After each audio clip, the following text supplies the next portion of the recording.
সবাইকে আসসালামু আলাইকুম। খুবই মন ভালো করার খবর আমি আপনাদেরকে আজকে দেব।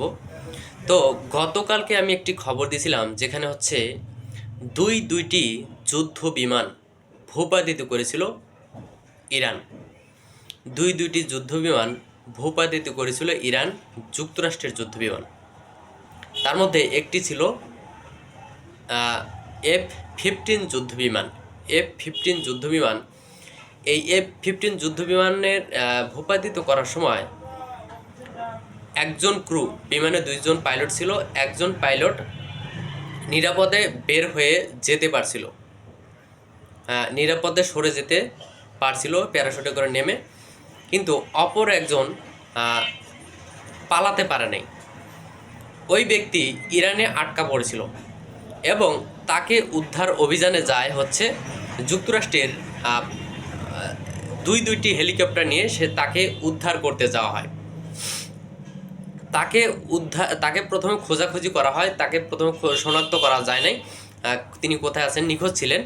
তো তাকে অনেক খোঁজাখুঁজির পরে পাওয়া গেছে। তবে যে সমস্ত হেলিকপ্টার দিয়ে তাকে খোঁজার চেষ্টা করা হয়েছিল, সেখানেও এক বড় বাধার মুখে পড়ে গেছিল যুক্তরাষ্ট্র। সেখানেও এই হেলিকপ্টারকেও আক্রমণ করেছিল ইরানের বাহিনী। লাস্টে হেলিকপ্টারটিকেও নাকি শুনেছি যে হেলিকপ্টারেও একটু আগুন ধরে গেছিলো এবং হেলিকপ্টারটি নিরাপদে অবতরণ করতে পারছিল, তাই বড় ধরনের ক্ষয়ক্ষতি থেকে বেঁচে গেছে। তবে মজার খবর হলো, এই যে একজন পাইলটকে উদ্ধার করতে যে সর্বশেষ পাইলটটিকে খুঁজে পাওয়া যায় এবং সেই পাইলটকে উদ্ধার করতে যায় বড় বিপাকে পড়েছে যুক্তরাষ্ট্রের বাহিনী। এর মধ্যে আমরা জানতে পেরেছি সেখানে ব্যাপক যুদ্ধ হচ্ছে, অর্থাৎ ইরানের সাথে সেই উদ্ধার অভিযানে যাওয়া, অর্থাৎ সেই পাইলটকে উদ্ধার অভিযানে যাওয়া স্পেশাল ফোর্সের সাথে ইরানের বাহিনীর সাথে ব্যাপক যুদ্ধ এখনও চলমান রয়েছে। তো সেই পাইলটকে খুঁজে পাওয়া সত্ত্বেও এখন পর্যন্ত ইরান থেকে সেই পাইলটকে উদ্ধার করে নিয়ে যেতে পারছে না, কারণ সেখানে ব্যাপক বাধার মুখে পড়ছে, অর্থাৎ ইরানি বাহিনীর কাছে ব্যাপক বাধার মুখে পড়ে গেছে।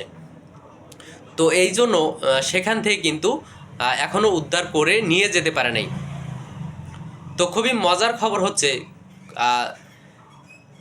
এই যে আমার মনে হয় যে যদি ব্যাপক বাধার মুখে আমার মনে হয় এই যুক্তরাষ্ট্রের বাহিনী মনে হয় বেঁচে ফিরতে পারবে কি না এটা সন্দেহ রয়েছে। অর্থাৎ তারা হয়তো বা সেখান থেকে বের হতে পারবে না। সেখানে প্রবেশ করা সহজ, কিন্তু হচ্ছে সেখান থেকে বের হওয়া কিন্তু খুবই কঠিন। জানেন, ইরানের বাহিনী কিন্তু খুবই শক্তিশালী। তো এই হচ্ছে আজকের সর্বশেষ খবর। তো খুবই মজার খবর হলো এটা, আমার কাছে খুব ভালো লাগছে। তো ঠিক আছে, দেখা হচ্ছে পরবর্তী আরেকটি নিউজে। তো ভালো থাকুন সবাই, সবাইকে আসসালামু আলাইকুম ওয়া রাহমাতুল্লাহি ওয়া বারাকাতুহু।